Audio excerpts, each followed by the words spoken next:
2, 1, you're on. I'll call this meeting to order. Roll call, please.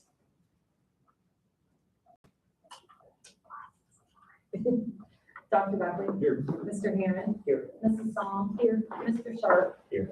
Mrs. Jones. Here. Stand for the pledge of allegiance.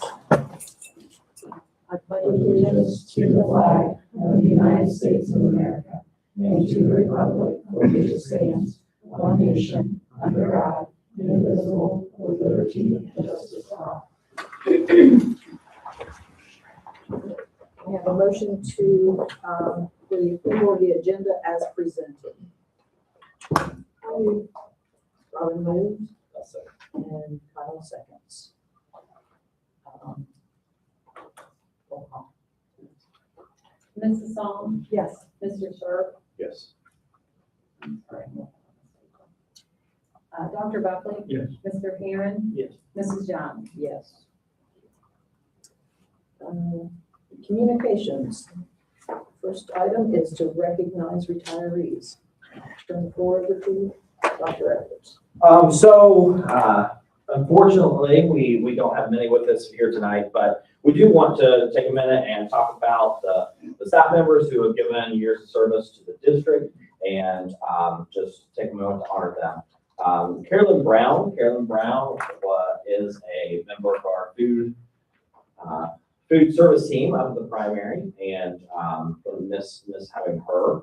Holly Callahan. Holly is a wonderful paraprofessional in our primary school. It's great to see what Holly does with students. Very patient, very kind, really works hard. So we'll miss Holly. Mr. Panning, if you come on up, and Mrs. Young, if you will come around.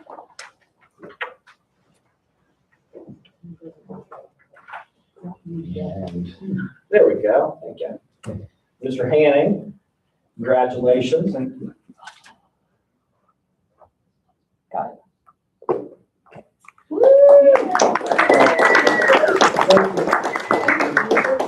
Mr. Hanning, we were fortunate enough to snag him to come up and serve as our Director of Special Services.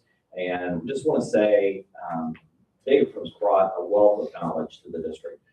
He not only has served in a role as Director of Special Services, but also has given of his years of experience to the district in many ways. So just want to thank Mr. Hanning and appreciate your time here. Thank you. Next is Dusty Hines. Dusty he's a math teacher in our middle grades, 7th grade math teacher. And Mrs. Cochran, do you want to say anything about? Yeah, Mr. so Mr. Hines, great leader among the math teachers. He does a phenomenal job with our kids, builds great relationships, constantly in the hallway, fist bumping, high-fiving, hugging. The kids absolutely love him. And I'm very happy for him. It's going to be a big loss for us and big shoes to fill. But he's had a lot of years in the district. I know for me, I didn't have him as a teacher, but he was my varsity soccer coach when I was in school here. So it's been a full circle for us to come back and be on the same team as him. Yeah, Dusty, I'll just echo, having my office right here in this wing, you see Dusty out there. If he is not helping with open a locker, get in the locker, get a student, answering a question to the student, he's just out there having conversations. And you can tell the natural rapport he has with students. Jeff Tilley. Jeff Tilley is retiring from our ag program. And, whenever you think of Amanda-Clearcreek ag program, two names come to mind, Mr. Sharp and Mr. Tilley is definitely the other name. So just want to thank Mr. Tilley for his years of service to our students, our ag program, and our community. Another retiree was Terry Timmons. Terry had the Dolphin bus route, and she was cool, calm, and collected, was Terry. She also I would get on her bus and she would tell me every time I stepped on there, I have the best kids. And that was really the way Terry looked at her bus route every day. She took advantage of being the first person that kids saw in the mornings and the last person that they saw in the afternoon. So Terry retired in March, and we would miss Terry, but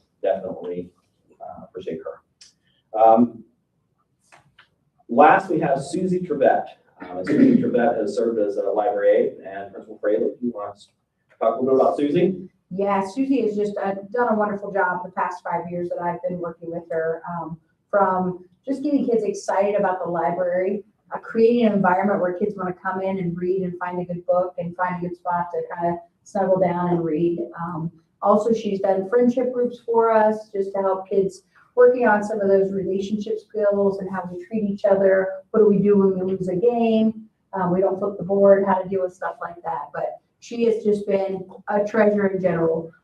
She does some of our lunch duties as well, and she just connects with the kids and enjoys them. So, and they enjoy her. So we're definitely gonna miss her.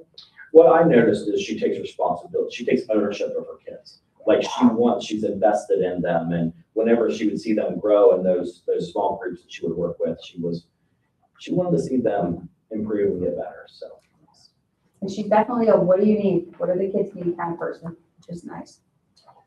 so this time of the year, it's it's exciting time of the year, but also time to show appreciation to those that put in many years of this. Thank you. The next item is public participation. I don't have anybody listed here, so we'll move on to a student liaison report. They're all trying to Okay, it's the actual student. And the next item is the athletic council update. Could either Kyle or Robin like to give that? Yeah, I'll kind of just hit the highlights and a lot of the numbers of students and the different winter sports, but then also fall. And then the winter sports, the ones who've gotten all league and so forth, which we have a nice list of those, which is always good to see. A lot of numbers and the academic all in itself for that as well. And then the Southeast District, the move to the Southeast District is official.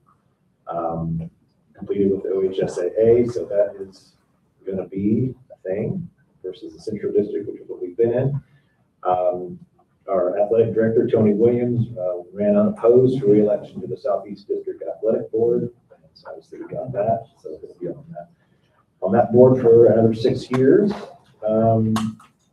He said there was a referendum for an issue where they were putting up to where if a public school didn't offer a sport, that somebody asked if could a student then go play at a neighboring school, had to be within 20 miles, could they play at a neighboring public school? Because there's already a situation where if a private school doesn't offer a sport, they can go to a local public school and play. And we've had a couple have done that. And so somebody put out, well, what about if a public school doesn't have a sport, can they go to a neighboring school and do that? And that failed apparently by a certain number of votes. And so we kind of mentioned the reasoning for that. I mean, there's, but he said he wouldn't be shocked if kids go back up again. But there was some concern with whether or not, there's always concerns, conspiracies or whatever else, but without people, we might go crazy with trying to get kids here and there. But anyways, that was put out and failed. He mentioned that the seating that's done in the Southeast District is different than Central. A lot of times Central, you basically do a drawing and then you kind of pencil yourself in. You can kind of try to pick where you might want to go to have your best route. But he said with the Southeast District, it's just like the NCAA tournament. The ones with the best records are seated one, the worst are down below, and the best play the worst, or the best get a bye, then they eventually go there. But it's all an automatic draw. There's no drawing for an automatic setup. There's no coaches getting to finagle maybe where they're going to go to a bigger team and that sort of thing, which has happened. So that will be a different thing. Spring sports numbers were good in most everything. Middle school softball was the only one where we only had enough for one team instead of two. Everything else we had enough for two, either 7th and 8th grade team or JV and varsity team, which is good. A number of athletes then as well who were named first team, second team, honorable mention all league. With baseball, softball, and with track, it's not really a coach's vote. It's just how you place in the league meet. Is if you win your event, your first team. If you place second, your second team. If you place third, your honorable mention. And we had several with track did that. Like I said, with several baseball, softball players who also did well. recognized. The district track meets are going on right now, which is, Mr. Buckley and I were both there at the Amanda one for the girls for a while. Oddly enough, our girls, because they expanded track this year from 3 divisions to 5, and it's based on numbers of boys versus girls and so forth, and our boys are actually Division 3 at Hilliard, and our girls are Division 4 at Granville. So that's kind of a unique situation where our boys and girls are actually at different divisions as a result. So they're doing their meets at different spots.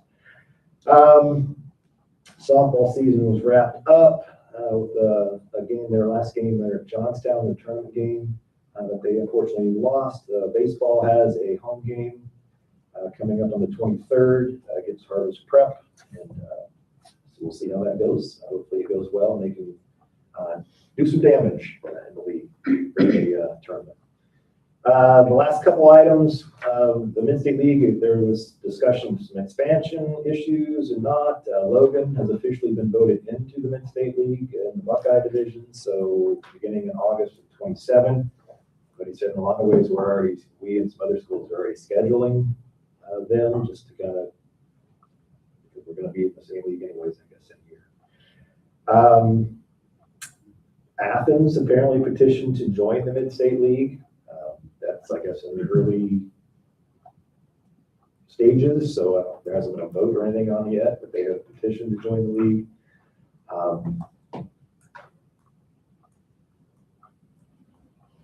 And there are various opinions on that. So there's also some discussion apparently with potentially a couple other teams, I think from Lincoln County and some various others, might they join and then split into 3 divisions versus 2, where there's like a middle-sized school bracket and a big and a small. Liberty Union was not happy with Logan coming in the league, and they wanted to move to the Cardinal. That got voted down 7-1, so they're still in the Buckeye for now. And so there's a question as to what Liberty's going to do long-term league-wise. So anyways, there's a variety of league things boiling around, so we'll see where that all pans out. The fall and winter sports schedules for next year are already completed. The non-league games are largely focused on Southeast District teams compared to where I used to be more central, because again, we'll be playing those focus and tournament games, so we're going to look at it on the regular season some. Football is scheduled through 28. And next year we'll have 6 home games instead of 5. And then 2 years after that, we got the kind of 5-5 mix, which is more standard. And then the last discussion is just our situation with the softball field for middle school, baseball, softball, so ball field basically for the spring for middle school, where currently our softball goes to Stoutsville, yes, and baseball goes down to Ed Wolf down here, which is not exactly ideal, and so options discussed and timing and so forth about what could possibly be done to get those back here on campus. So there's some things there to look into and discuss, but it is certainly a concern and something we would like to do to get that all back here so we don't have to bus kids to practice and so forth. So those are the highlights. Anything, Robin, I missed? No, I don't think so. Thank you. The legislative, the liaison report. So as far as stuff going on, the voting booth last Tuesday, the vast majority of school levies went down. 70%, over 70% of the ones on the ballot went down. So a lot of schools, including Pickerington, are going to be having to make some tough choices over the next few months. Not a lot going on, both Senate and House, really nothing to speak of. There's a lot of stuff sitting in committee, but nothing that has really bubbled up to an official vote yet. Obviously, Acton and Ramaswamy are now the official gubernatorial candidates, so we'll be awaiting their platform as it relates to education. They've talked about ed choice and variations of ed choice, so on and so forth, but there's no formal platform, so I assume that'll be coming in the coming months. Thank you. The building principals report. guess the last one for the year. Yes, honestly, it has been a whirlwind the last couple weeks, if we're being honest. Lots of exciting things, just celebrating the hard work of our students and work hard, play hard. We've had everything from super games to Grand Friends Day to Community Day. We got a shout out on Channel 6 News. We had a meteorologist come in, so they gave Amanda-Clearcreek a shout out as well. So just lots of fun activities. We're gonna have preschool celebration tomorrow, and we also have our second grade clap out. A couple really awesome things. We had some ukuleles over at lunch today. The kids were super excited about that. They told me all about it when I got back over there. And watching the high schoolers walk through our halls, I don't know if it's more exciting for the students or the staff, especially when you have some of the kiddos or some of our staff members. It's pretty exciting, but for our students to see that, that's their goal. That's the first step, is getting them comfortable and feeling good about what they bring to the table, and one day to be walking down that hall, ready to graduate to the next step. So it's really awesome to see that piece. So that's kind of where we're at right now at the primary. And the elementary is right there at the same time. Also, let's highlight the skating party. We had some lean skating machines as well for the attendance. The attendance piece, and I saw some of the different kids. They had a blast today at Super Games as well. It looks like maybe some folks went home with some more wounds, some rug burns and things from slides, but you're not getting bumps, scrapes, and bruises. You're not living life, is what I always tell the kids. So on to the middle school, high school. Well, they're middle schoolers. People really got a good taste of what our lunch duty looks like today, especially in the last week of school, as the rain brought the little ones inside. So it was quite an overstimulating experience. We'll just leave it at that. But at the middle school, just some accomplishments for the year and toward the end of the year here. We had Battle of the Books students. So we had 4 6th grade students compete in Battle of the Books. Lucas Long, Camden Helwig, Cece Brosovich, and Dylan Retta, all 6th grade students. This was on Monday, May 11th. They, out of 13 teams, they placed second at Capital University. So that's quite an accomplishment. And this group of kids committed themselves to reading and read 14 books this school year and prepared for that competition. We had 5 8th grade students who they will have their work published in the Ink and Stone 2026 Teen Literacy Journal. The students are going to be recognized, I believe, in early June at Wagnall's Library, Wagnall's over in Lycopolis. So that's quite exciting for those kids to increase their ability to write and then have their work published and be awarded for that. Career Day, we had a really great career day, a lot of community volunteers and excited kids. We had 20 presentations that students could choose from. They went to 3 sessions in the morning, and then in the afternoon, we had different things with movies for career-related movies for 6th and 7th graders, and then our Real Money, Real World simulation for 8th graders. So I know there's going to be a snippet in our upcoming newsletter, a really neat video that made me chuckle today when you see the end and what students learned in the simulation. It made me laugh a little bit, but we had a really busy year in the middle school. Ms. McFarland and I just completed the master schedule. We've sent out scheduling forms, so over the next few weeks, we're going to be scheduling all of our kids and preparing for the 2026-27 school year. We survived. We made it. Wrapping things up, let's kind of start backwards. Tomorrow, Friday, we're doing graduation. We'll be inside. The football field is a little bit moist, and that probably won't lend well to shoes and chairs. So we'll be inside in Gym 1. Then tomorrow is our Career Center completion ceremonies at Fortress Odets that we'll be attending to send off our Career Center students. 9 o'clock and 11 o'clock, I believe, is when we'll be up there. And today, we spent a good portion today with multiple juniors. We went to the State House and the Ohio Supreme Court to watch oral arguments over an interesting case. And from there, it just slides all the way back. We've done all the end of the year stuff. Exams are in.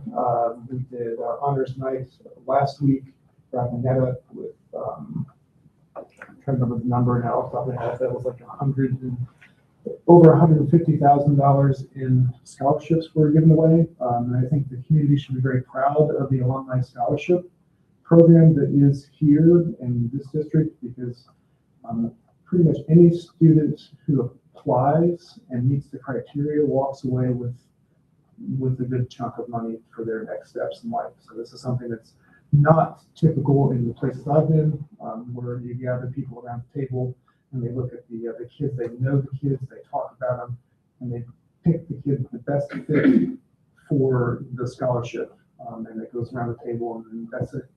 It's a process that, one question was asked, like, is there a more efficient way to do this? And there might be, but then you lose that part of the discussion about the kids, and that's where it all comes back. So that's something to be very proud of in this community specifically. So, but we're wrapping it up. I think we're looking forward to a little bit of time in the summer to get ready for next year. Same place, Scott has said, we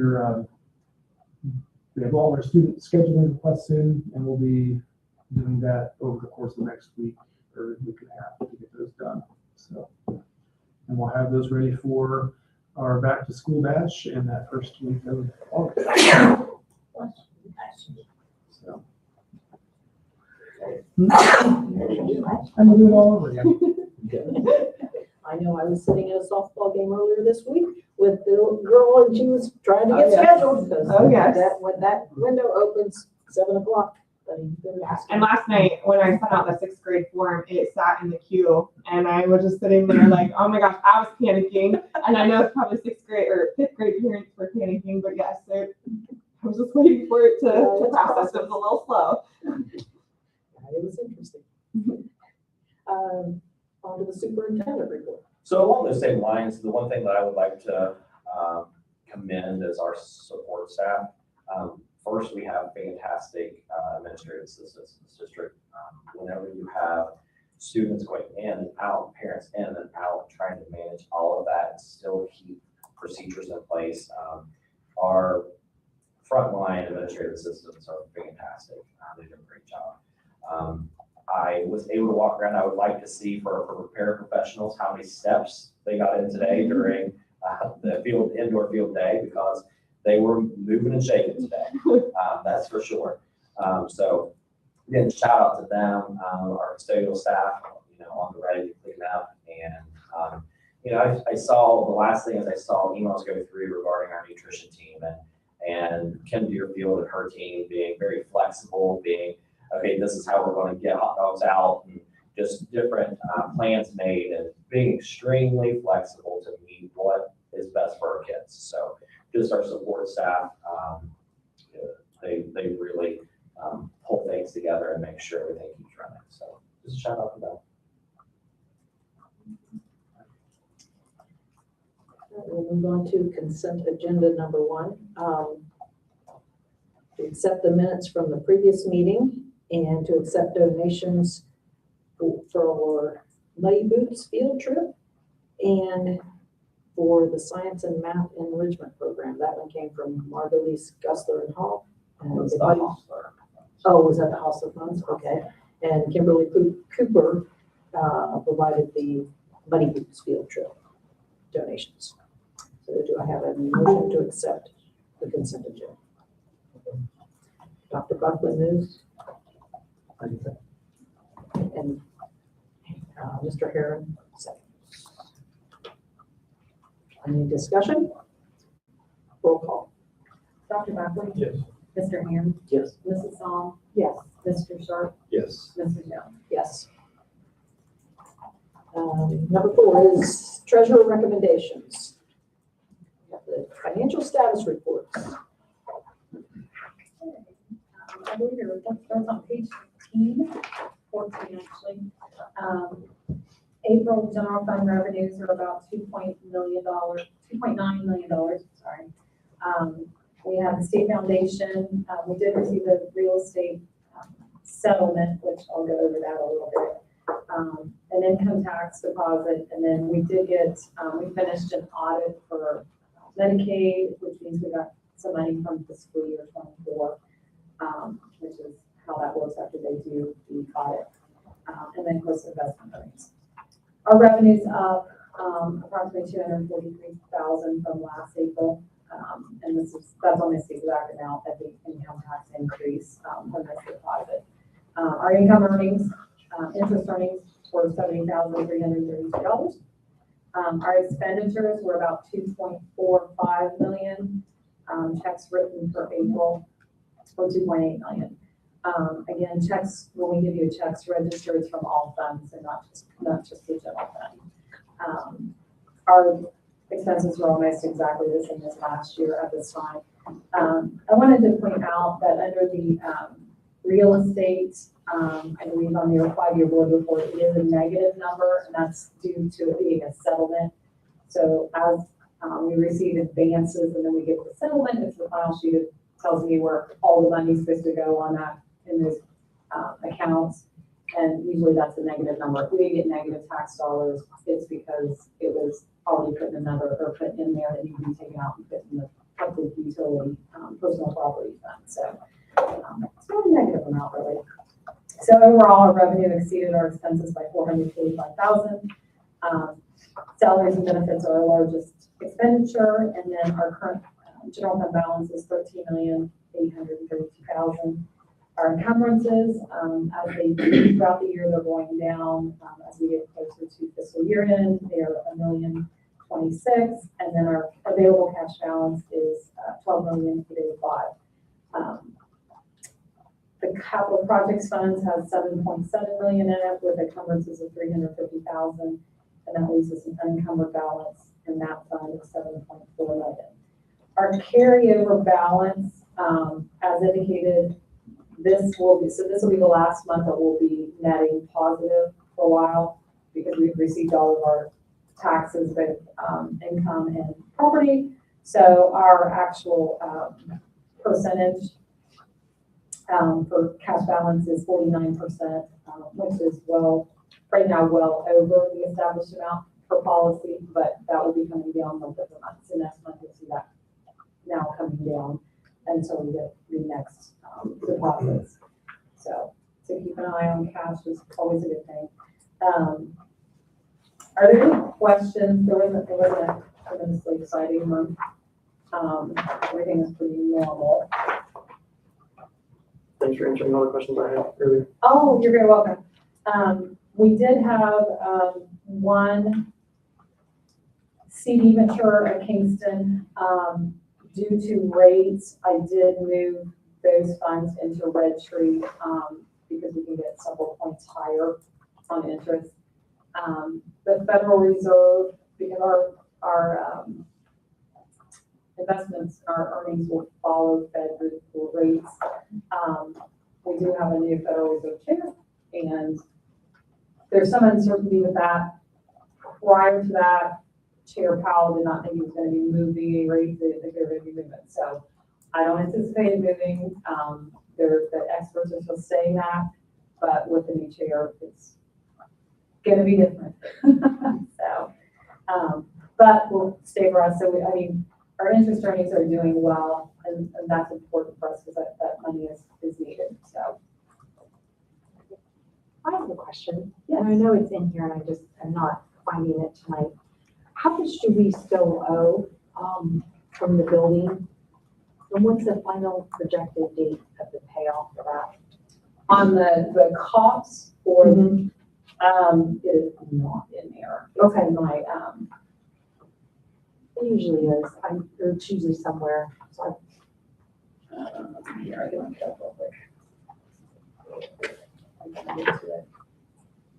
Yeah, that's not usually I don't put that in there, but Okay. I can add it to you. I can forward you a debt schedule so you can see how that's paid down.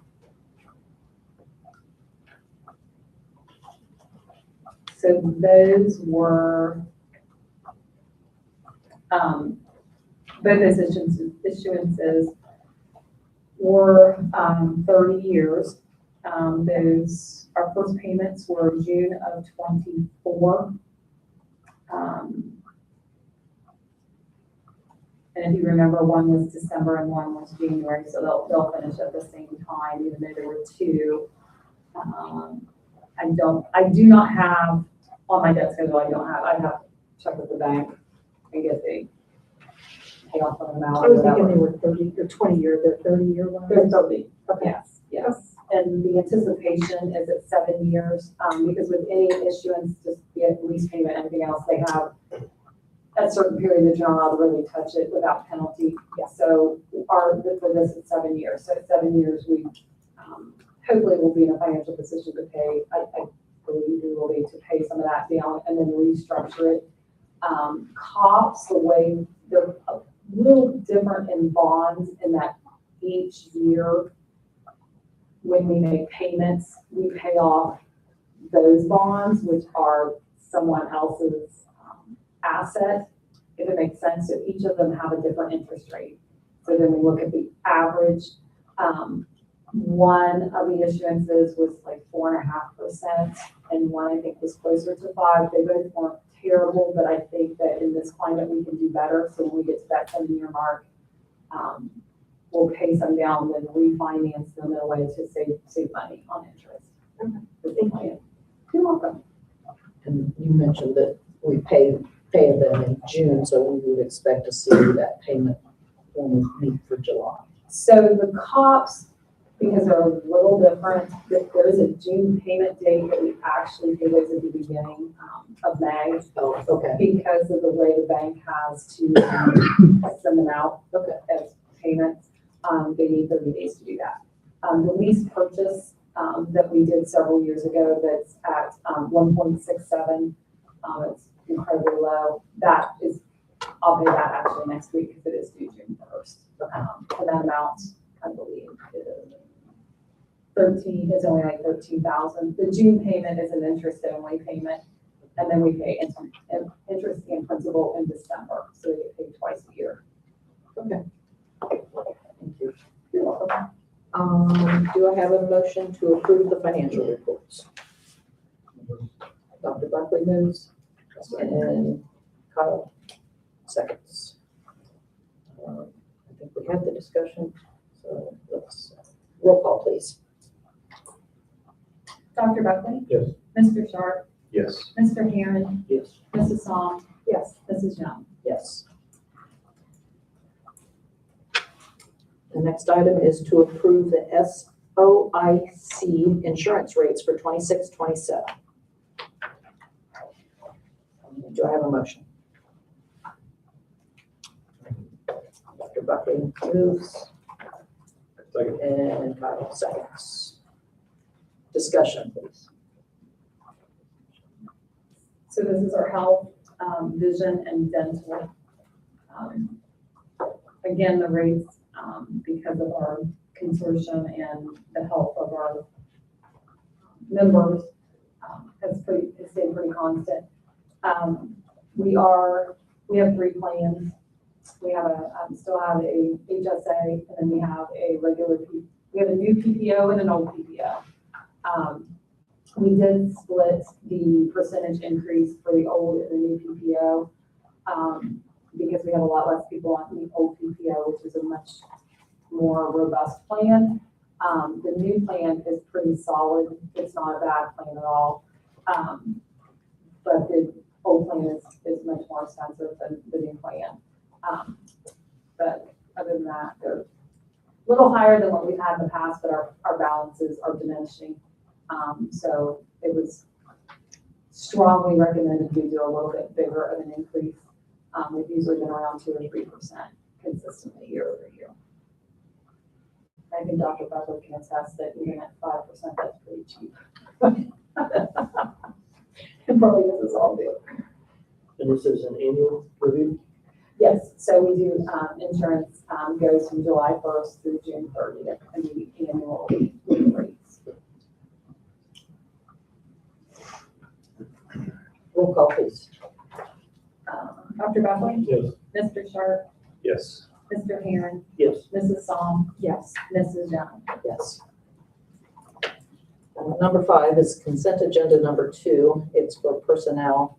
I won't read all the names, but there is a list of to accept resignations and retirements, to approve the certified substitutes, approve classified substitutes, approve classified contracts, 26, 27, certified contracts for 26, 27. There's a whole bunch of contracts. Welcome to spring. Approve classified contracts, 2-year, 27, 28 classified contracts for educational aides, nurse. Approve education experience update for 26, 27. Approve supplemental employment for 25, 26. Supplemental employment for lots of more people. They're all listed. I'm sure that our board has read through all these.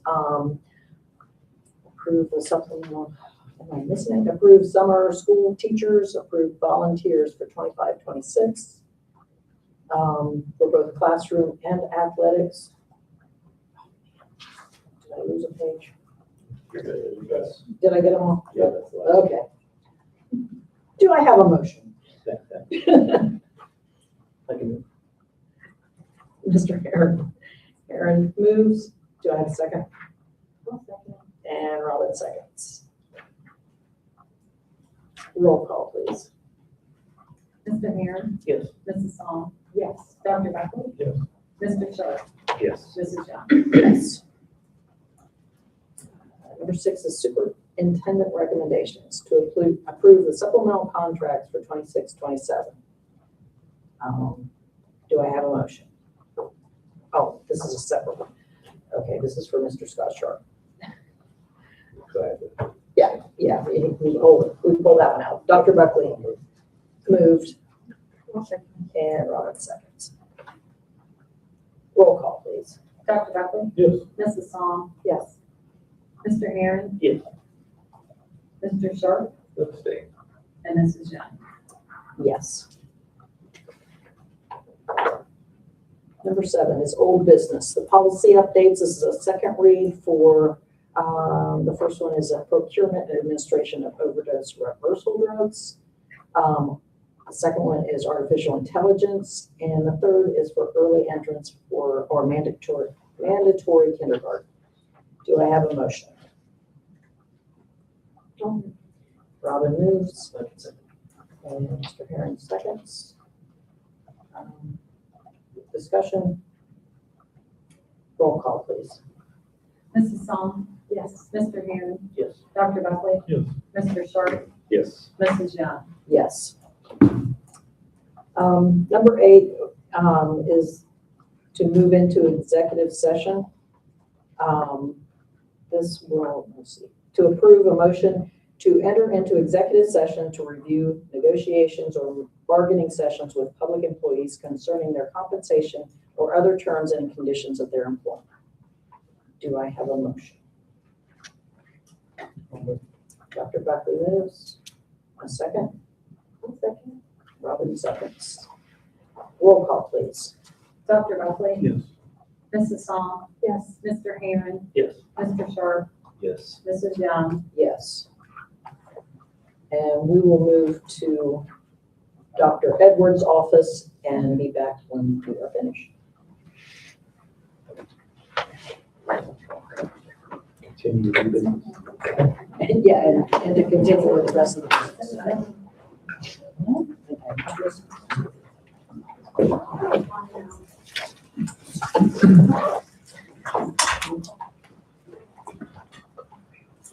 Just a reminder, if you can, I don't know if you can pause that, but I don't know if you can. You're on session 1, session 2 then. Yeah, if you need to, we can restart the second session. What is more in? We could have had. No, that's advice for you.